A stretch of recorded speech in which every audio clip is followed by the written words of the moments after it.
네, 반갑습니다. 전 여러분들께 수능 영어의 빛이 되어줄 김범구입니다. 자, 2024년 시행 3월 학력평가 고3 영어 총평 바로 시작해 볼 건데요. 일단 시험 보시느라 다들 고생 많이 하셨고 영어 같은 경우에는 또 뒤에서 자세하게 얘기를 하겠지만 솔직히 말씀드리면 막 그렇게까지 어려웠다라고 보긴 좀 어려울 것 같고요. 작년에 비해서는 조금 무난했던 시험이 아니었나라는 생각이 들어요. 특히나 작년 3월 평가랑 비교했을 때는 진짜 많이 쉬웠다라고 얘기할 수 있을 것 같습니다. 자, 아무튼 간에 총평 바로 한번 시작해 보도록 하겠습니다. 자, 난이도는 중상 정도로 제가 잡아봤고요. 지금 막 오답률에 대한 데이터를 확인해서 여기다 수록을 해놨는데 이 데이터는 여러분 내일쯤 되면 좀 바뀔 수도 있을 것 같아요. 그러니까 이 영상이 발행되는 시점의 데이터와는 조금 다를 수 있다는 거 참고 부탁드리고요. 저는 EBS를 기준으로 지금 오답률 상위 5등을 한번 가지고 와봤습니다. 일단 중상 정도 난이도의 작년 수능과 비교했을 때는 확연히 쉬웠다라고 얘기할 수가 있을 것 같고요.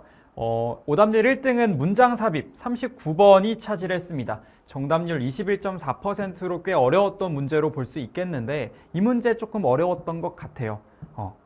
이제 해설 강의에서 한번 확인해 보시면 될 것 같고, 자, 그 다음에 31번 빈칸 추론은요. 정답률이 28.1%로 2등을 차지했는데 개인적으로 조금은 의외라고 생각했습니다. 31번 풀면서 그렇게 어렵다는 생각이 안 들었는데 여러분들이 많이 틀린 것 같아요. 그래서 뒤에서 한번 여긴 총평에서 다뤄보도록 할 테니까 31번에서 내가 뭘 놓치고 갔는지 한번 체크해 보시면 좋을 것 같습니다.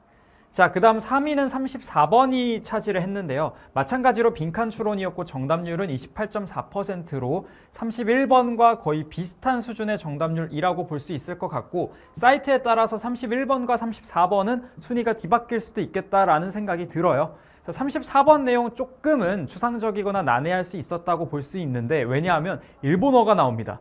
뭐 초록색, 파란색에서 뭐 아오라는 단어나 미도리라는 단어 이런 것들이 나오면서 아예 무슨 말인지 감이 안 오는 그런 경우들이 좀 있었을 것 같아요. 이것도 해설 강의로 확인해 보시면 될 것 같습니다. 오답률 4등은 37번 순서 배열인데요. 정답률이 30%대로 이제 올라가게 되는데 이 37번은 제가 보기에 조금 중요하다 싶어서 총평에서 한번 다뤄드리도록 하겠습니다. 오답률 5등은 32번 빈칸 추론이었고 정답률은 33.7%. 이렇게 순서 삽입 빈칸 그렇게 이례적인 유형은 5등 안에 들어오지 않았다라고 생각하시면 되겠습니다. 자, 그러면 전체적인 총평을 한번 진행을 해보도록 할게요. 제시문이 일단 여러분들 전반적으로 좀 길어졌습니다. 딱 시험지를 보자마자 느꼈던 게 이거 왜 이렇게 길어? 라는 느낌이 조금 들었어요. 특히나 21번에서 24번 문항대에서 여러분들의 시간 소요가 좀 있었을 것으로 예상이 되고요.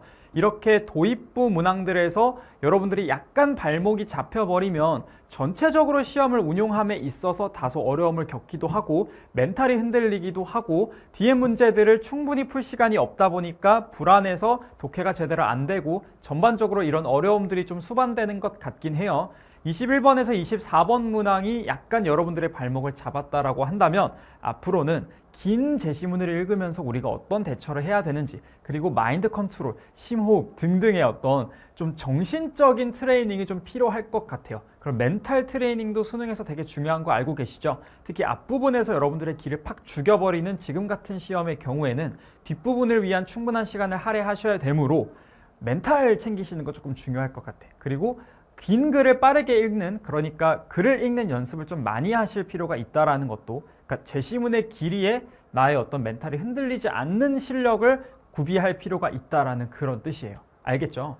자, 그리고 세 번째, 발췌독이 통하지 않는 시대다라는 건 작년 수능에서도 제가 한번 말씀을 드렸던 적이 있는데 요즘 문제들이요, 여러분.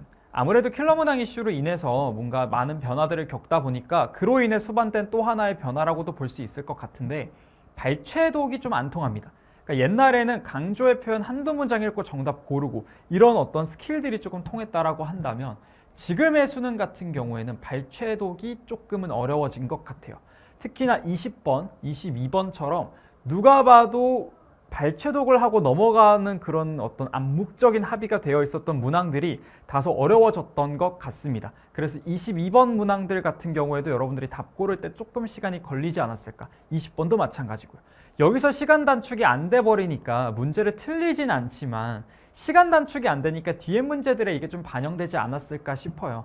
여러분들이 빈칸 추론을 좀 틀렸거나 했던 것도 아마 문제 자체가 엄청 어려워서도 있겠지만 앞부분에서 시간이 어느 정도 좀 소요가 되다 보니까 뒤에 문제들에서 할애할 수 있는, 특히 빈칸을 마지막에 푸는 친구들의 경우에는 할애할 시간이 좀 부족하지 않았을까? 이런 생각들도 조금 같이 해보는 것 같습니다. 자, 그 다음 네 번째, 어법은 오답률이 되게 낮게 나왔을 거라고 예상이 돼요. 늘 나오던 대로 나왔습니다. 만약에 여러분들 어법 오늘 틀렸다라고 한다면 제발 오라클 한 번에 정리하세요. 지금 해설 강의에서도 얘기를 드렸는데 오라클에서 다뤘던 모든 내용들, 그리고 현장 강의 재종반 수업에서 다뤘던 그 어법 모든 내용들이 다 결국엔 하나씩 선택지로 출제가 돼서 정말 무난하게 나왔다고 볼 수 있으니까 지금 같은 어법 문제 정말 이 정도는 해결할 수 있어야 됩니다. 아시겠죠? 자, 그 다음 5번, 무난했던 빈칸, 어려웠던 순서 삽입, 이렇게 정리를 해봤는데요. 오답률 자체를 놓고 보면 빈칸 추론도 만만치 않았다라고 느껴질 수 있는데 정말 여러분들 수능 시험을 여러 번 풀어보고 분석해보고 지금 여러분들한테 몇 년째 이제 강의를 하고 있는 입장에서 얘기를 해드리자면 지금 정도의 빈칸은요, 오답률과 별개로 그렇게 어려웠던 빈칸은 확실하게 아니라고 얘기할 수 있습니다.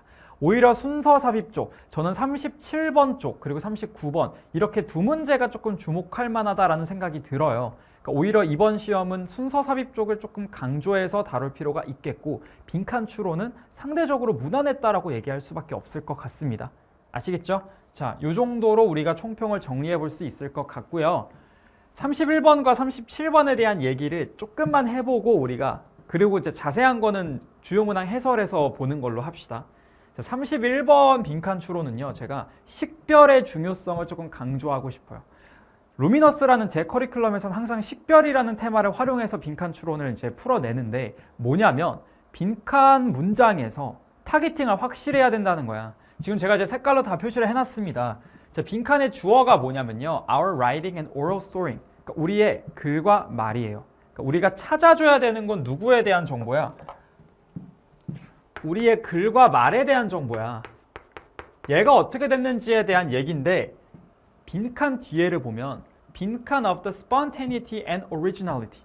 자, 즉흥성과 독창성의 빈칸입니다. 자, 그러니까 우리가 사용하는 글과 말이 빈칸 하긴 했는데 뭐랑 뭐가 얘네가 즉흥성의 측면과 독창성의 측면에서 어떻게 됐는지를 찾아줘야 되는 거야. 그쵸? 그러니까 일단 우리가 타겟팅할 수 있는 건 우리의 글과 말에 대한 정보. 그러니까 뒤에 내용을 읽다가 우리가 사용하는 글, 우리가 사용하는 말, 우리가 쓰는 단어라는 말이 나왔을 때 거기는 단서라는 거야. 그러니까 이거를 타겟팅을 들어가면 어디가 단서인지를 쉽게 판단할 수 있다는 뜻이에요. 지금 뒤에도 보시면 이 초록색으로 표시한 이 두 가지 표현들, our vocabulary란 이 표현, 그리고 words란 이 표현이 동일하다는 거 알 수 있겠죠. 우리가 사용하는 글과 말이라는 말은 결국 우리가 쓰는 단어랑 똑같은 얘기잖아. 그치? 그럼 여기 노란색으로 표시한 부분이 단서예요. firmly grounded, 견고하게 기반을 두고 있다라는 표현. 얘가 사실 좀 이해하기가 어려웠을 수도 있어. 그럼 다음 문장 보세요. We use words everyone else uses. 우리는 모두가 사용하는 단어를 써. 이게 단서라고 했잖아. 그치? 모두가 사용하는 단어를 사용한다라는 이 말은 독창성과 연결 지어볼 수 있지 않겠습니까? 이렇게요. 모두가 사용하는 단어를 사용한다? 그러면 독창성이 높아진 거 떨어진 거? 떨어진 거잖아. 그러니까 뭘로 가면 돼? 정답이 lose로 가면 된다고. 여기 지금 정답 뭐 들어가야 되냐면 lose 들어가야 돼요. lose. lose가 아니라 이제 lost죠. lost. 명사로 가야 되니까. 이렇게 가야 된다고. 여러분들이 뭐 increase, sense 이런 거 골라요. sense를 왜 그렇게 고른 거야? accompanying sense of spontaneity and originality 라고 하면 글과 말에서 즉흥성과 독창성이 생겨났다는 거잖아. 그치? increase도 마찬가지. 높아졌다는 거잖아. 왜 반대말을 고르시냐고요? 나는 이해할 수 없어. 야, 모두가 사용하는 단어를 쓴다고 했으면 독창성이 떨어진 거잖아. 그치? 그리고 단어가 견고하게 기반을 두고 있다는 건 사회적으로 합의가 됐다는 거죠. 그러니까 이런 상황에선 이런 단어를 써야 돼라는 그 기반이 다져져 있다는 거. 내가 즉흥적으로, 자의적으로 뭔가를 쓸 수 있어 없어? 없다고. 그치? 그러니까 즉흥성도 떨어졌고 독창성도 떨어진 게 맞겠지. 상실된 게 맞겠지. 왜? 모두가 쓰는 단어를 다 쓴다고 하니까요. 그죠? 사회적 합의가 일어났다고 하잖아. 그럼 즉흥성, 자의성, 독창성은 떨어진 거야. 그죠? 내가 어떤 정보를 타겟팅해야 되는지만 알고 있으면, 독창성이랑 연관지어서 생각해보자. 모두가 쓰는 단어를 써? 그럼 독창적인 건 아닌데? 그럼 마이너스다. 마이너스 들어가야겠다. loss 이렇게 간다고. 이게 그렇게 어려운 과정이 아니거든. 그러니까 할 줄만 알면 돼. 그러니까 하겠다는 생각만 있으면 돼. 그러니까 그냥 막 읽고 막 풀지 말고 제발 타겟팅 좀 확실히 하라고요. 식별이 그만큼 중요하다 이 말이야. 빈칸에서.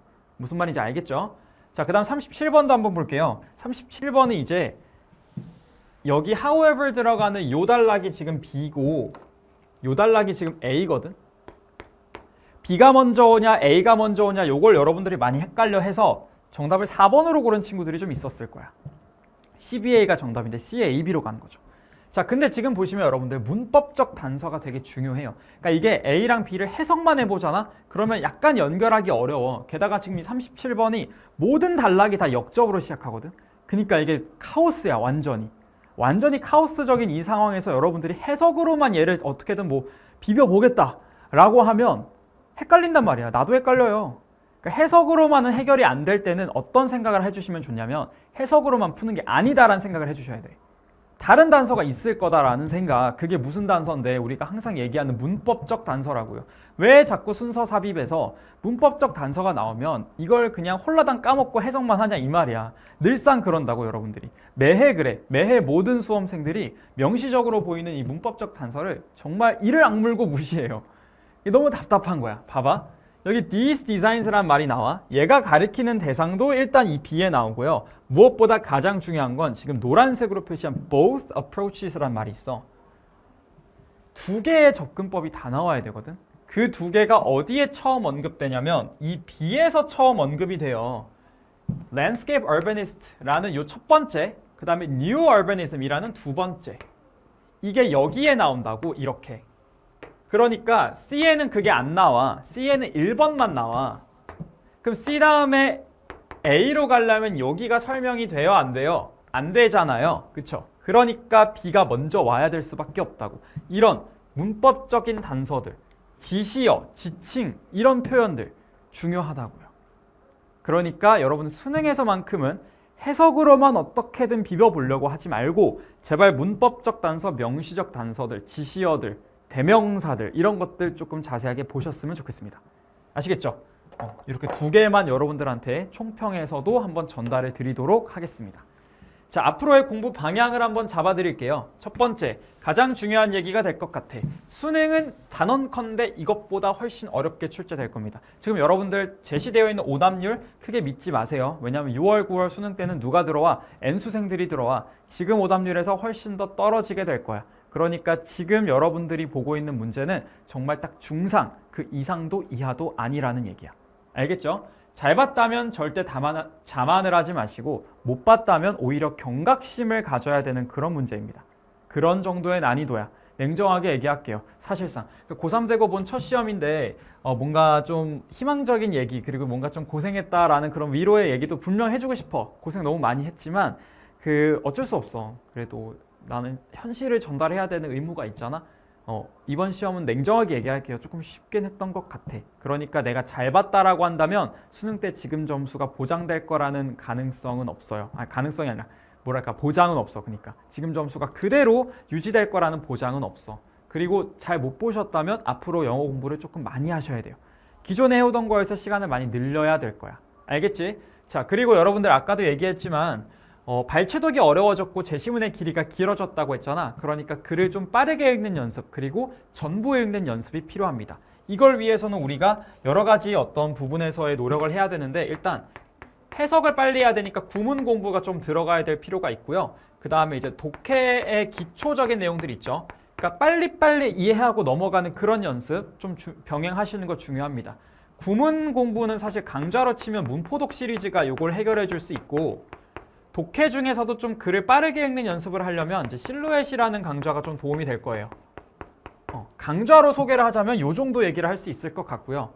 그리고 여러분들 오답할 때 참 이거 질문 많이 하거든. 오답을 어떻게 해야 되느냐. 틀린 거 그냥 해설지 다시 보고 단어 다시 외우면 끝나냐 라고 하는데 오답에서 가장 중요한 건 원인을 명확하게 찾는 거야. 그러니까 세 가지 정도가 있어. 내가 단어를 몰라서 틀렸다. 그건 단어 앞으로 열심히 외우시면 돼요. 두 번째, 선생님 저 해석이 안 됐어요. 그건 구문 공부로 가시면 돼. 세 번째, 선생님 독해가 안 됐어. 그러니까 번역은 됐는데 한국말로 바꾸려면 바꿀 수는 있겠는데 내용이 이해가 안 돼요. 그러니까 이 독해의 문제는 결국 누구의 문제냐면 이해의 문제야. 이거는 저랑 같이 머리가 깨지도록 독해 강좌에서 해결해 드릴 겁니다. 그러니까 실루엣이라는 강좌, 루미너스라는 강좌에서 독해에 대한 얘기는 제가 정말 수도 없이 많이 해드릴 거니까 그거 걱정하지 마시고, 루미너스 수강생이라면 해설지 좀 꼼꼼하게 읽어보세요.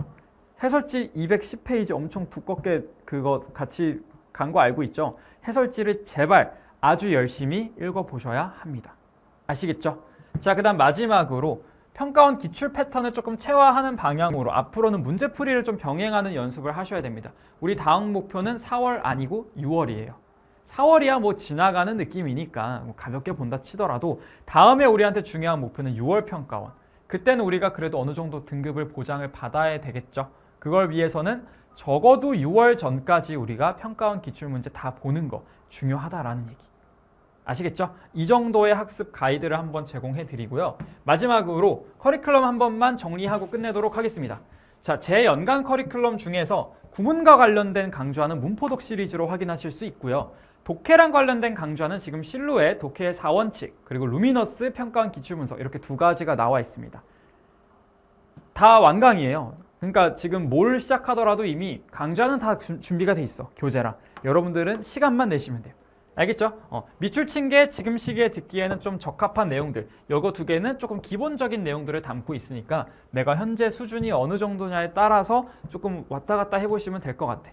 내가 만약에 지금 수능에서 3등급 이하를 받았다라고 한다면 문포독 시리즈랑 실루엣을 꼭 수강하시기를 권장합니다. 안 그러면 루미너스 이해하기 조금 어려울 거야.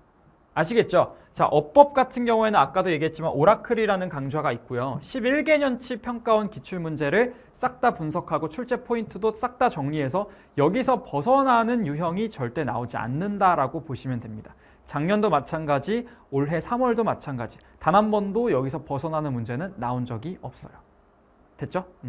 자, 그리고 개강 예정인 강좌 한 번만 소개해드리겠습니다. 4월 중순에서 말쯤에 6평 대비로 여러분들 중간고사 보고 난 이후쯤이 될 것 같아 슈퍼노바 실전 하프 모의고사라는 커리큘럼이 개강될 예정입니다. 말 그대로 하프 모의고사로 구성이 되어 있을 거고요. 매 회차마다 10문항씩 여러분들이 시간 제곱 풀고 채점하고 얼마나 맞췄는지 틀렸는지 보고 주요 문항들 위주로 계속해서 실전 문풀 연습이 들어갈 거고요.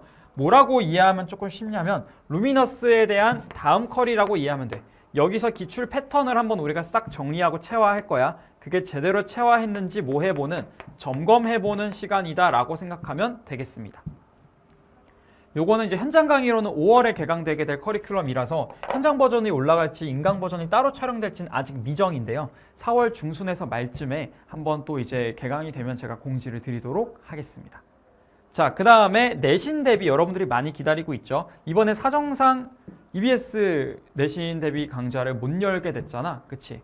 그 Q&A로 이유 물어보시면 제가 답변 드리고 있으니까 그건 이제 Q&A로 한번 물어봐 주시면 될 것 같고요. 대신에 3월 모의고사 내신용 분석 강좌가 개강될 예정이야. 고1, 고2, 고3 요렇게. 됐죠? 요거는 작년께 들어가는 친구들이 있더라고. 그리고 올해 이렇게 두 개 있죠. 묶어가지고 고1용, 고2용, 고3용 하나씩 개강될 것 같아요. 요거는 변형 문제를 제가 교재로 아마 출간을 하게 될 것 같아서 그때 가서 한번 다시 공지를 드리도록 하겠습니다. 자, 일단 3월 모의고사 보시느라 정말 고생 많았고 앞으로 여러분들은 당분간 고3 친구들 내신 잠깐 하셔야 되잖아. 그치? 그러니까 중간고사는 또 중간고사대로 열심히 공부를 하시고요. 그 다음에 우리는 이 뒤에 뭐를 본다? 6월 평가원을 바라보면서 또 한번 수능 대비로 들어가 보자 라는 그런 얘기를 하면서 한번 총평 마무리해 보도록 하겠습니다. 시험 보느라 정말 고생 많으셨고요. 첫 시험인 만큼 아쉬운 결과 있는 친구들도 있겠지만 3월 성적이 수능 성적이 된다라는 보장은 그 누구도 할 수 없다라는 거, 여러분들이 하기에 달려 있다라는 것만 잘 생각하시면 될 것 같아요. 자, 그러면 오늘 총평 여기서 마무리하고요. 우리는 다음에 또 본 강좌에서 만나도록 하겠습니다. 안녕.